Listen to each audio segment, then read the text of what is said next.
이낙연 당대표의 속개 선언으로 더불어민주당 제78차 최고위원회의를 속개하겠습니다. 제78차 최고위원회의를 속개합니다. 이낙연 당대표의 발언이 있겠습니다. 어제부터 새 학기가 시작됐습니다. 교내 방역 대책을 철저히 시행해 안전한 등교 수업이 이루어지도록 만전을 기해 주시기 바랍니다. 저는 신복지제도의 일환으로 육아와 교육 부담을 낮추고 어린 시절부터 강요되는 교육 불평등을 줄이기 위한 아동수당 확대, 만 5세 의무교육, 유치원 무상급식, 온종일 초등학교제 등을 제안 드린 바 있습니다. 오늘은 우리의 교육 환경을 개선하고 그 질을 높이는 방안으로 초등학교 학급당 학생수 20명 이하 제도를 제안드립니다. 현재 우리의 초등학교 학급당 학생수는 23.1명으로 OECD 평균보다 많습니다. 프랑스와 영국은 초등학교 학급당 학생수를 15명으로 제한하고 있습니다. 초등학교 학급 과밀 해소는 방역은 물론 공교육의 질을 높이고 교육 격차를 해소할 수 있는 유효한 수단입니다. 우선은 서울과 부산부터 초등학교 학급당 20명 이하 제도를 도입하는 방안을 공약으로 제시할 수 있을 것입니다. 당 정책위와 서울, 부산 시장 후보들께서 검토해 주시기를 바랍니다. 지난달 수출이 전년보다 9.5% 늘며 넉 달 연속 증가세를 이어갔습니다. 일평균 수출액도 역대 2월 가운데 최고치를 기록했습니다. 향후 경기를 예측하는 선행지수 순환 변동치 역시 0.3포인트 상승해 8개월 연속 상승세를 이어갔습니다. 역대 두 번째로 긴 상승 기간이라고 합니다. 소비자 심리지수 역시 2달 연속 상승했습니다. 우리는 백신 접종과 치료제 사용으로 코로나19의 반격을 시작했습니다. 경기 반등에 불을 지피고 민생경제 회복도 하루빨리 앞당겨야겠습니다. 어제부터 3월 임시국회가 시작됐습니다. 민생경제 회복을 위해 당정은 690만 명을 돕는 제4차 재난지원금을 마련했습니다. 민주당과 제가 강조해온 더 넓게, 더 두텁게, 더 신속하게라는 세 가지 원칙을 많이 반영한 재난지원금이 됐다고 생각합니다. 이제는 속도와 보완입니다. 내일 추경안이 국회에 제출됩니다. 방역, 민생, 경제를 모두 고려한 예산이므로 추경안 심사를 꼼꼼하고 빠르게 진행해 사각지대를 더 없애면서 3월 내 지급을 시작하도록 노력해야겠습니다. 규제 샌드박스법, K-뉴딜 입법 등 아직 처리하지 못한 입법과제도 조속히 매듭지어 3월 임시국회를 회복과 도약의 발판을 만들어 국회로 만들어 주시기 바랍니다. 서울의 한 치킨집 사장께서 형편이 더 어려운 형제들에게 치킨을 무료로 베푼 사연이 많은 국민들께 감동을 드리고 있습니다. 매출 감소로 당신도 어려운데도 서로를 돕는 가난한 형제들의 우애가 국민들의 마음을 움직이고 있는 것 같습니다. 그 치킨집에는 소비자들의 주문과 응원, 성금 기타까지 이어지고 있다고 합니다. 그처럼 우리 국민들은 서로 연대하고 협력하며 어려운 시기를 함께 이겨내고 계십니다. 참으로 위대하고 자랑스러운 국민이십니다.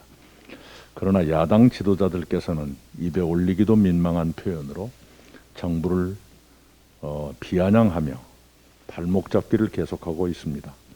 코로나로 극심한 고통을 겪는 국민을 도와드리기 위한 재난지원금과 온 국민이 기다렸던 백신 접종마저 정쟁에 악용하고 있습니다. 혐오와 적대와 불신을 조장하는 부끄러운 행태가 아닐 수 없습니다. 국민들 뵙기에 부끄러운 일입니다. 당장의 선거보다 국민과 나라를 먼저 생각하는 품격 있고 책임 있는 정치를 해주시기를 요청드립니다. 조금 전 최고위원회의는 4.7 재보궐선거 중앙선거대책위원회 구성을 의결했습니다. 김태년 원내대표와 제가 책임을 맡고 거당적으로 이 선거를 지원하기로 결정했습니다. 그제는 박영선 서울시장 후보자를 선출했고 어제는 부산시장 후보자 경선대회를 시작했습니다. 울산은 필승 결의대회를 진행해서 경선 후보들이 모두 원팀으로 선거를 치르기로 결정을 했습니다. 이제 당은 본격적인 선거 체제로 진입합니다. 당의 모든 역량을 후보자 지원과 지역발전 공약 수립 등 선거 지원에 총동원 할 것입니다. 대한민국의 지속적인 전진을 위해, 국민의 더 나은 내일을 위해, 그리고 더불어민주당의 승리를 위해서 당원 모두가 앞으로 남은 35일 동안 총력을 기울여 주시기 바랍니다. 이상입니다. 김태년 원내대표의 발언이 있겠습니다. 4차 재난지원금 지급을 위한 올해 첫 추경안이 확정돼서 내일 국회에 제출됩니다. 이번 추경은 사각지대를 최소화하고 지원 대상을 크게 넓혀서 19조 5천억 원 규모로 편성을 했습니다. 사각지대 최소화는 코로나로 피해를 입은 단 한 분의 국민도, 단 한 사람의 국민도 놓치지 않겠다는 저희 민주당과 정부의 재난 지원 의지입니다. 특고, 프리랜서 등 고용보험 미가입자 80만 명, 법인 택시기사 8만 명, 방문 돌봄 서비스 종사자 6만 명, 지자체 관리 노점상 4만 명, 생계 위기 가구 대학생 1만 명 등 690만 명의 국민께서 지원 혜택을 받게 될 것입니다. 국회 추경 심사 과정에서 정부가 미처 파악하지 못한 사각지대가 발굴된다면 추가로 예산에 반영할 것입니다. 관련 상임위에서 놓친 사각지대는 없는지 세심하게 살피고 신속한 심사를 기대합니다. 일각에서는 지원 대상에 노점상이 포함된 것을 두고 논란으로 삼고 있습니다. 정부는 지자체 등 관리 노점상은 사업자 등록을 전제로 소득 안정자금을 지급하고, 관리되지 않는 생계곤란 노점상은 한시 생계지원금을 통해 지원하기로 했습니다.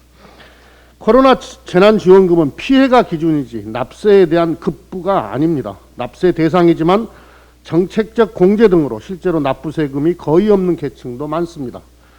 경제적 고통으로 생계가 어려운 분들에게 세금을 내지 않으니 지원할 수 없다고 하는 것은 온당하지 않습니다. 이번 노점상 지원이 사업자 등록을 통해 정부의 복지 전달 체계에 편입되는 계기가 되도록 정부의 세심한 행정 지원을 당부드립니다. 국회 심사 과정에서 정부 여당안을 보완하고 대안을 제시하는 야당의 건설적 역할을 기대합니다. 야당은 불과 한 달 전에 국회에서 정부의 영업제한 조치로 생존의 위협을 받고 있는 자영업자나 소상공인, 또 사각지대로 남아있는 플랫폼 노동 종사자, 특수고용직 종사자들에 대해서도 현실에 맞는 지원을 제안한 바 있습니다. 학철부호의 고사성어처럼 다급하고 공공한 처지에 놓인 피해계층의 고통을 선거를 핑계로 외면하는 것은 정치의 도리가 아닙니다. 올해는 재보궐선거가 있고 내년에는 대선과 지자체 선거가 있습니다. 야당의 논리대로라면 내년까지 정부는 국민을 위해 아무것도 하지 말고 손을 놓고 있어야 합니다. 야당이 선거를 앞두고 정부 여당의 어떤 민생 지원도 하지 말라는 정치 공세야말로 선거용 국정 발목 잡기이고 고질적인 국정 방해 행위입니다. 국민이 있어야 선거가 있습니다.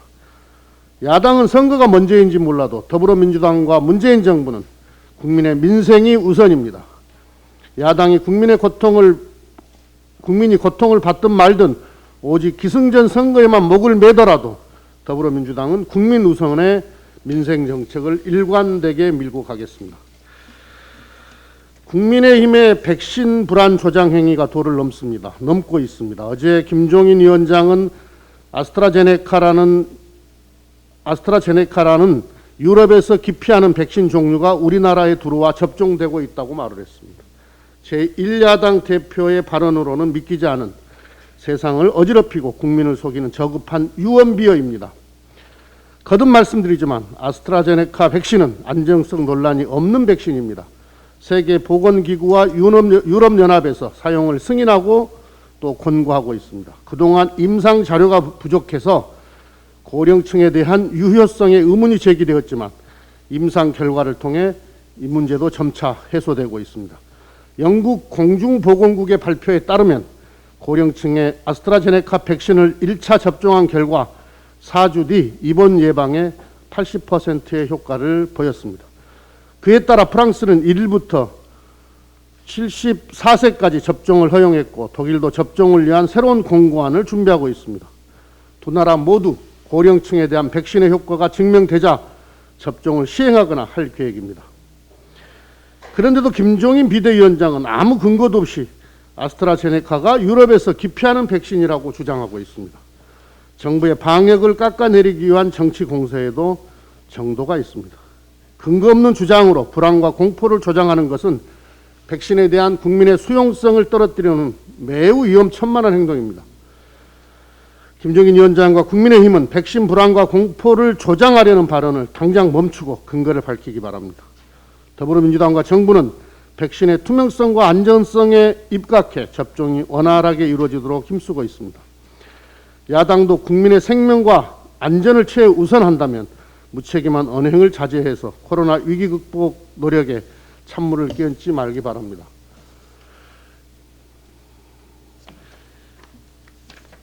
어제 시민단체가 LH공사 직원들의 3기 신도시 토지 투기 의혹을 제기했습니다.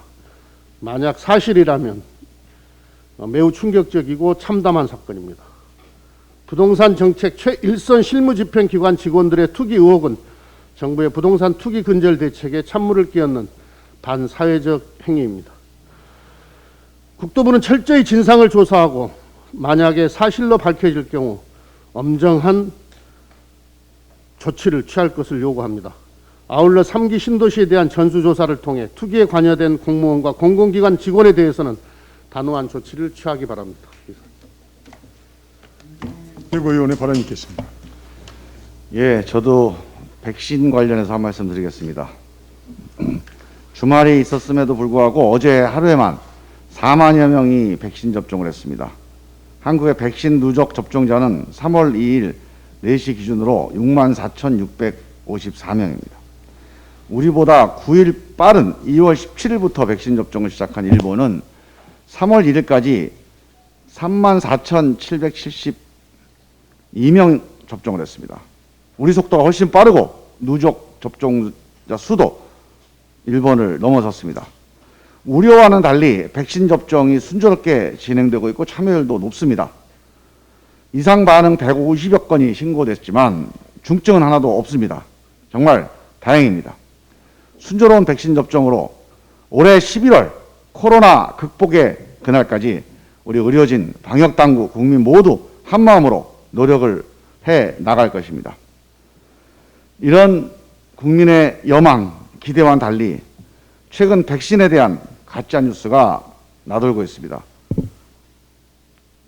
문재인 대통령과 정세균 국무총리까지 나서서 가짜뉴스 주의보에 대해서 경고를 얘기하고 있습니다. 김종인 국민의힘 비대위원장은 아스트라제네카라는 유럽에서 매우 기피하는 백신 종류가 우리나라에 들어와 접종되고 있다. 이러면 국민들이 이 백신을 맞을 수가 있겠습니까? 백신 수용성을 떨어뜨리는 매우 무책임하고 부적절하고 위험한 발언입니다. 이 아스트라제네카 백신은 영국 옥스퍼드 대학의 과학자들이 커피 한 잔 가격보다 싼 값에 가난한 나라 사람들을 포함해서 모든 전 세계 인류에게 백신을 접종하자는 생각으로 연구해서 만든 백신입니다. 이윤을 남기지 않기로 한 아스트라제네카에게 생산 파트너를 맡겨서 만들어낸 좋은 백신입니다. 세계보건기구 EU에서도 사용을 승인 권고했습니다. 이 아스트라제네카 백신은 화이자 백신의 1.5배, 모더나 백신의 6배 이상을 계약한 전 세계적으로 베스트셀러 백신입니다. 우리 전 국민 백신 접종으로 코로나19를 극복하려는 국민의 희망을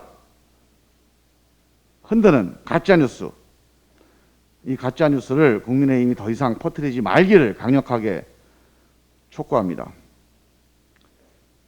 이런 가짜뉴스가 백신에 대한 국민의 근거 없는 잘못된 불안감을 불러일으키고 결국 백신을 안 맞게 되고 그러면 방역에 방해가 되는 그런 위험천만한 결과를 가져옵니다.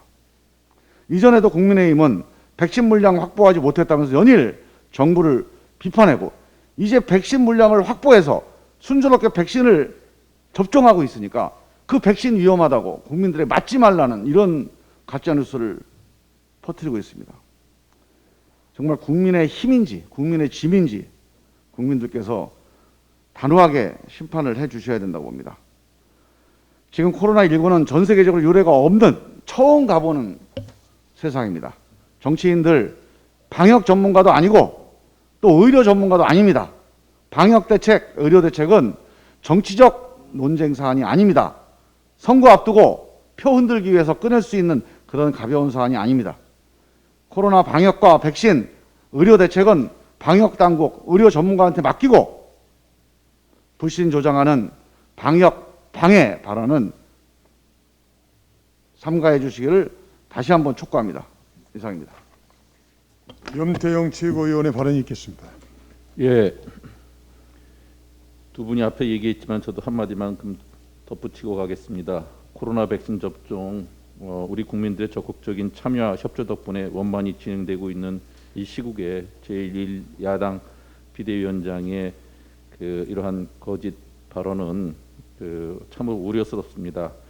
국민의힘의 어깃장은 어제 오늘이 일이 아닙니다. 백신 확보가 늦었다고 비난할 때는 언제이고 또 대통령부터 접종하라거나 아스트라제네카가 문제가 있다고 이제는 또 불안 심리까지 자극하고 있습니다. 마치 함정을 파놓고 먹잇감을 기다리고 있는 사람 같습니다. 우리 전 국민이 집단 면역을 향해 달려가고 있습니다. 국민 불안을 자극할 때가 아니라 이제 전문가의 의견을 신뢰하고 따라야 할 때입니다. 국민의힘 어깃장 그만 내려놓기 바랍니다. 어제부터 새학년 신학기가 시작됐습니다. 모처럼 학교에 등교한 어린 학생들 설렘이 교정이 가득 찼습니다.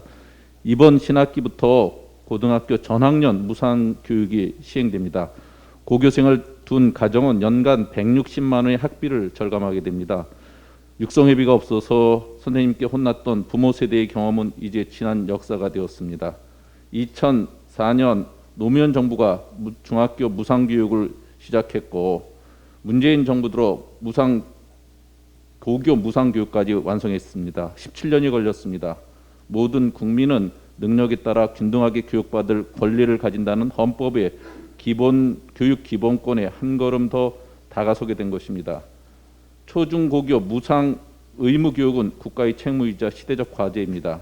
이제 정부는 안정적 재원 확보 방안과 기관 간 재원 분담 원칙과 기준을 만들어야 합니다. 고교 무상교육은 연간 약 2조 원이 소요됩니다.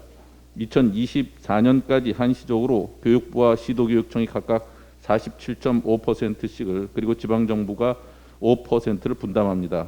하지만 이후 각 지자체별 재논의 과정을 예단하기가 어렵습니다. 재원 분담 논의는 사업의 책임 주체를 정하는 일입니다. 그리고 각 기관이 예측 가능한 예산 운영을 할 수 있게 합니다. 보편적, 전국적 사업인지 지역적이고 개별적 접근이 필요한 사업인지를 따져보아야 합니다. 재정을 분담하는 각 기관 간의 형평성도 고려되어야 합니다. 마침 전국시장 군수구청장 협의회가 정부의 중앙지방복지사업조정위원회와 또 광역기초 지방재정부담심의위원회 설치를 요구하고 있습니다. 중앙광역기초정부 간 협의를 통해 책임 주체와 형편에 맞는 재원부담 원칙을 만들어야 합니다. 교육부와 행안부 등 정부 담당 부처의 적극적인 역할과 소통을 기대합니다. 이상입니다. 노웅래 최고위원의 발언이 있겠습니다. 우리 당의 서울시장 후보가 박영선 전 장관으로 결정났습니다.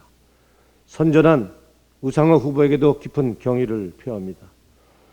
이제 후보가 정해진 만큼 우리 민주당은 원팀 정신으로 똘똘 뭉쳐 1,000만 서울 시민을 위해 나아가야 합니다.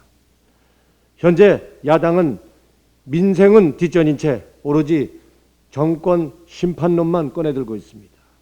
그러나 지금 서울에 필요한 것은 불만만 많은 프로 불편러가 아닌 민생 전문가입니다. 민주당은 정책으로 승부하겠습니다. 평당 1,000만 원대 반값 아파트는 토지와 건물을 분리하여 분양하는 방식을 통해서 무주택자와 청년 등도 내 집 마련의 꿈을 실현하고 집 걱정 없이 살 수 있도록 할 것입니다. 이에 더하여 분양 원가 공개 확대와 점진적인 후분양제 도입을 입법하여 로또 아파트를 없애고 부동산 가격 안정에 박차를 가해 갈 것입니다. 또한 무주택 실수요자에게는 LTV와 DTI 등 대출 규제를 완화해주고 서민 대출금리 인하를 통해서 가계 부담을 덜어드리도록 하겠습니다. 주거급여의 대폭 인상을 통해서 주거 빈곤층에 대한 실질적인 지원이 이루어지도록 할 것입니다. 아울러 1가구 1주택에 대한 재산세 인하 기준을 현행 6억에서 9억으로 확대하는 방안과 잡음이 끊이지 않는 부동산 거래 수수료 현실화도 검토하겠습니다. 더 이상 영끌도 또 벼락거지도 없는 서울, 부동산으로 잠 못 이루는 서울이 되지 않도록 민주당이 앞장서겠습니다. 이상입니다. 양양자 최고위원의 발언이 있겠습니다. 우리의 R&D 투자에 적신호가 켜졌다는 보도가 있었습니다. 전 세계 2,500대 R&D 기업 중 우리 기업 수는 2014년 80개에서 2019년 56개로 24개나 줄었다는 것입니다. 같은 기간 전 세계 R&D 금액에서 우리가 차지하는 비중도 감소했고 투자 역시 일부 품목에 편중됐습니다. 반면 우리가 주춤한 사이 중국의 R&D 기업은 56개에서 536개로 10배 가까이 늘었습니다. 매년 30.8%씩 투자를 늘린 결과 R&D 투자의 규모 역시 일본을 제치고 세계 제2위에 올라섰습니다. 더 큰 문제는 미래 먹거리입니다. 바이오, IT, 전자상거래 등 신성장 분야에 대한 R&D 투자 비중은 경쟁국과 비교하기 민망할 정도로 낮은 수치였습니다. 기술 패권 시대입니다. 기술 패권 없이는 우리가 꿈꾸는 선도 경제는커녕 국가 생존도 장담할 수 없습니다. 우리는 자원도 부족하고 산업화도 늦게 시작했습니다. 그러나 과감한 기술 투자로 최빈국 대한민국은 IT 제조 강국으로 우뚝 설 수 있었습니다. 기술력은 축적되는 것입니다. AI, 배터리, ICT, 헬스케어 등 미래 산업의 기술력을 축적해 가야 합니다.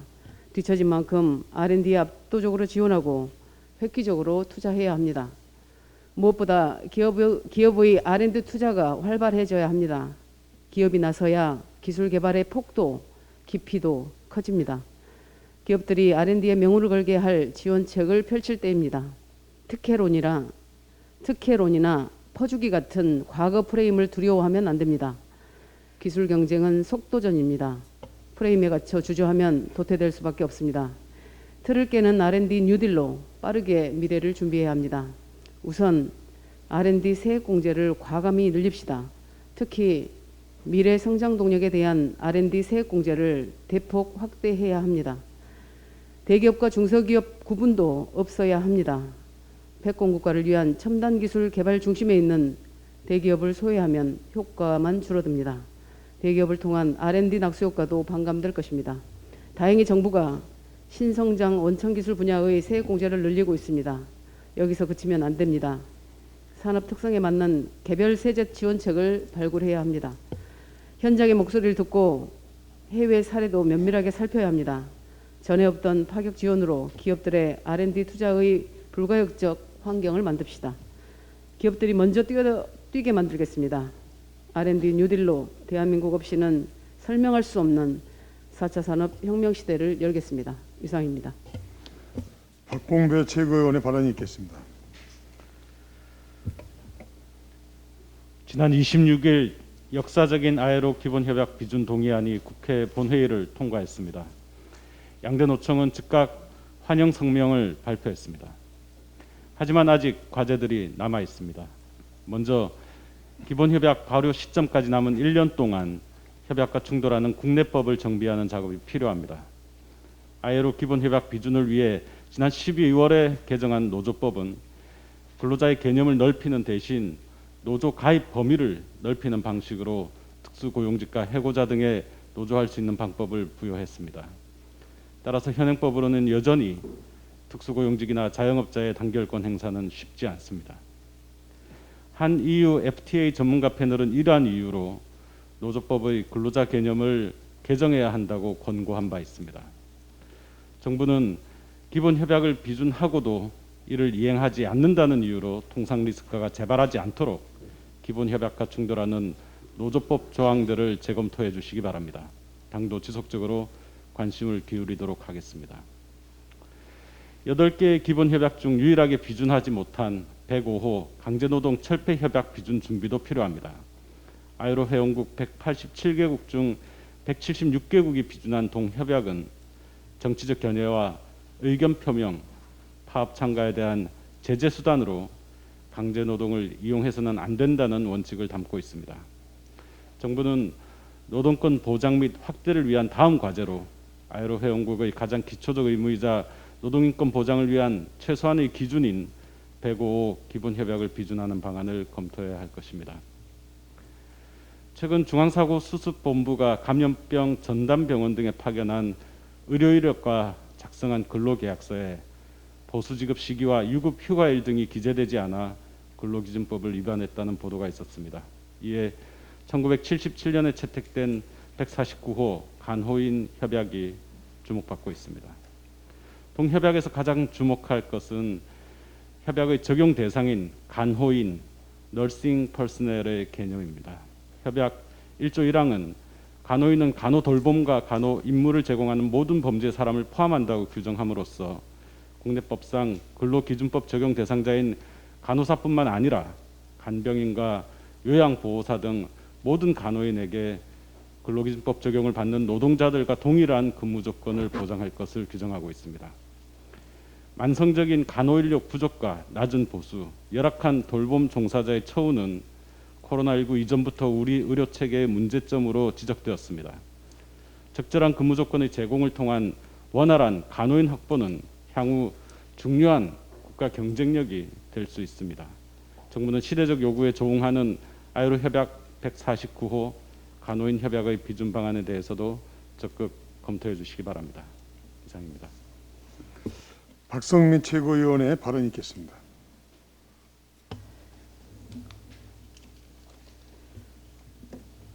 네, 국민의힘 나경원 전 의원님께 한 말씀 드리고자 합니다. 바보 나경원이라는 말을 쓰셨습니다. 기가 찹니다. 나경원 후보의 뻔뻔함이 도를 넘었다고 해도 과언이 아닙니다. 스스로 원칙과 신념을 지키고 온갖 음해와 공격에 시달려도 꿋꿋이 버티며 마지막까지 포기하지 않고 진실을 말했다고 자평하는 나경원 전 의원은 스스로 바보 나경원이라는 호칭을 부여하며 지지를 호소했습니다. 나 전 의원이 스스로를 바보 나경원으로 일컫는 것을 보며 고 노무현 대통령의 숭고한 정치적 가치가 훼손되는 듯한 불쾌감을 느꼈습니다. 고 노무현 대통령은 지역감정 타파라는 시대적 정신을 걸고 민주당의 이름을 달고 부산에 출마했고 낙선을 거듭하면서도 자신의 신념을 꺾지 않았습니다. 소위 비주류라는 이유로 온갖 공격과 좌절을 맛보아도 자신의 원칙과 소신 앞에서 한 발짝도 물러서지 않았던 고 노무현의 대통령의 모습을 보며 시민들이 붙여준 이름이 바로 바보 노무현이었습니다. 지역주의 타파, 사람 사는 세상, 살맛 나는 세상을 위해 자신의 모든 걸 걸었고 불의에 맞서 싸웠습니다. 고 노무현 대통령의 정치는 돌이켜보면 한치도 틀어짐이 없었고 언제나 사람 사는 세상을 향해 그 세상을 향해 나아가고자 했습니다. 그래서 우리는 그를 바보라고 불렀고 여전히 그리워하는 것입니다. 나경원 전 의원님, 진정 스스로 바보 정치인으로 불리고자 한다면 이 질문에 분명하게 답하십시오. 짧지 않았던 본인의 정치 인생 동안 무엇을 위해 싸우셨습니까?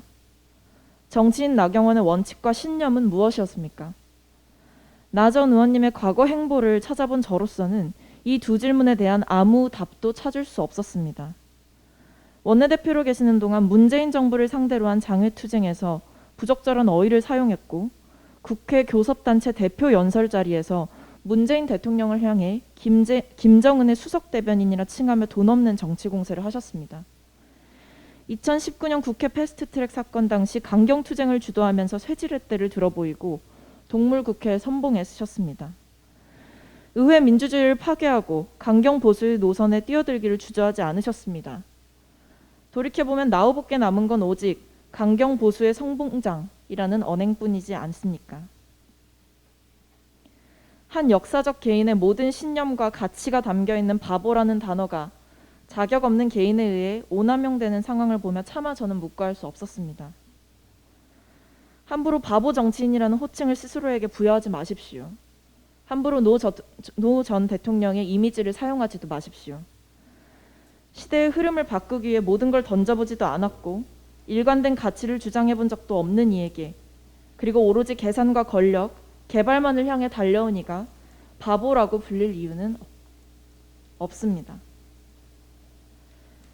마지막으로 노무현 전 대통령의 말씀 하나를 소개해드리고자 합니다. 정치 왜 해요? 시류의 편승에 금배지 하나 달고 적당히 누리자는 게 아니라 시대의 흐름을 바꾸기 위해 투신하는 것 아니겠어요? 내가 투신하다 깨지면 의미 있고 보람 있다고 생각하는 다음 사람이 투신하고 또 투신하고 투신하고. 노무현 전 대통령의 가치를 함부로 훼손하지 마십시오. 그리고 함부로 노무현 대통령의 코스프레를 하지 마십시오. 이상입니다. 이상 모두 발언을 마치고 회의를 비공개로 전환하겠습니다. 언론 여러분들의